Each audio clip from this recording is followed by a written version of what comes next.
The movie begins at a Scandinavian school where 16-year-old Simone is thrilled about a presentation she and her friends are preparing for. They joke and laugh, unaware of the impending disaster. Suddenly, Simone's father, Frederick, pulls her away urgently, insisting she must come with him immediately. Frederick, a scientist working for a company called Apollon, believes the world is about to end due to a deadly infectious rainfall that makes people sick and kills them within minutes. As dark clouds approach the city, he quickly puts his family in the car and drives towards a safer location. Simone's brother, Rasmus, refuses to wear his seatbelt, causing a distraction that leads Frederick to crash into another vehicle, blocking traffic. Knowing time is running out, Frederick doesn't argue with the other drivers but instead takes his family and runs into the woods. A man, noticing their urgency, follows them. Eventually, the family reaches a bunker built by Apollon for emergencies like this. Moments after they enter, the first raindrop falls, quickly followed by heavy rain. Inside, an automated system sanitizes them before they proceed to the living area. The children are frightened, and so are the parents, but they try to hide it.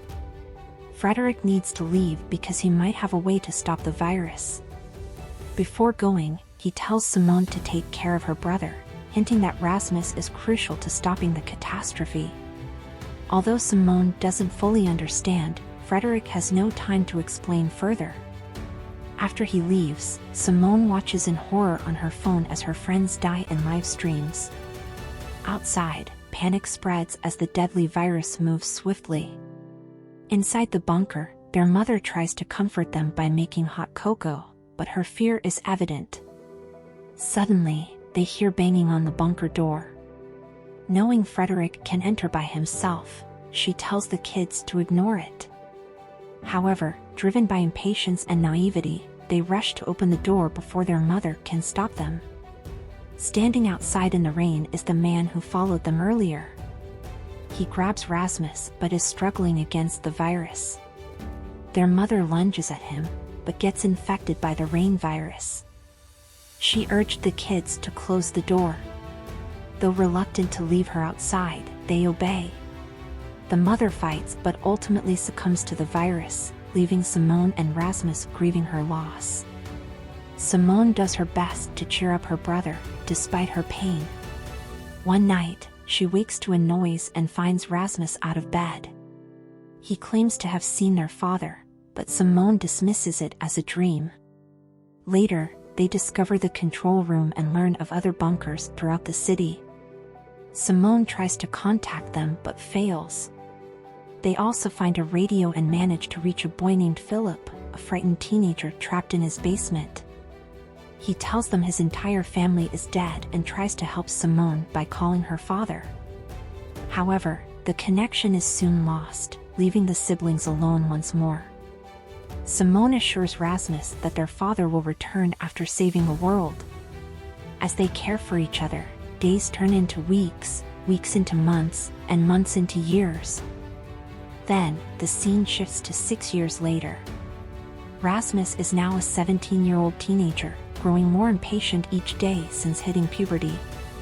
Simone tries to stay hopeful, but after so many years without their father, she doubts if they will ever see him again. Rasmus often accuses her of lying, believing she knew their father would never return.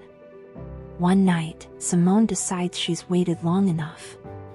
Ensuring Rasmus is asleep, she puts on a hazmat suit and opens the door for the first time in 6 years. Memories of her mother's death flood back. She searches for her remains but finds nothing, assuming animals must have eaten them. She runs toward the city, following marks on the ground leading to the quarantine zone, only to find decayed corpses. It finally hits her that no one is alive outside, and their pre-virus life is history. Staying inside the bunker won't help them anymore. Suddenly, a wild dog chases her, and she locks herself in a room. The next morning, Rasmus wakes up to find her in the kitchen. She tells him she went outside and saw no one. They decide to leave the bunker for good the next day. That night, they cuddle together and fall asleep, unaware that the bunker's air duct is blocked, leaving no oxygen inside. Simone passes out, but Rasmus wakes up just in time and drags her outside. It is then revealed that the blockage of the air ducts was no accident. A group of survivors had seen Simone the previous day and tampered with the bunker's outdoor panel. They capture the siblings, locking them in a room. Their leader reveals they are searching for food, but Rasmus and Simone have already consumed most of the supplies.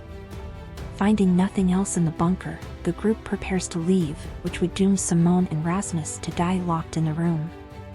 In a desperate bid to save themselves, Simone tells the leader, Martin, that she knows the locations of other bunkers where food might be found.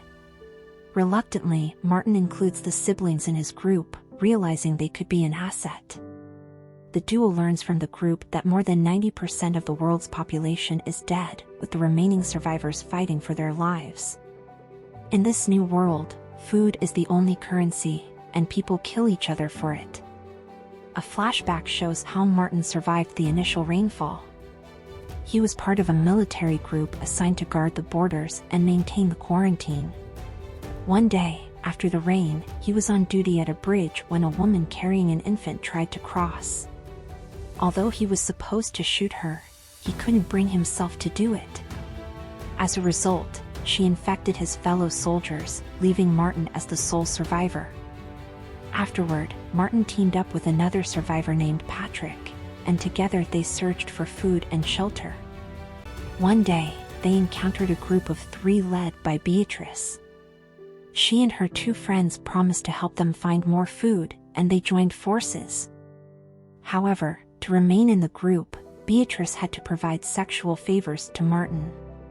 Back in the present, the gang heads to the second bunker. Although Simone is leading the way, the others remain wary of her.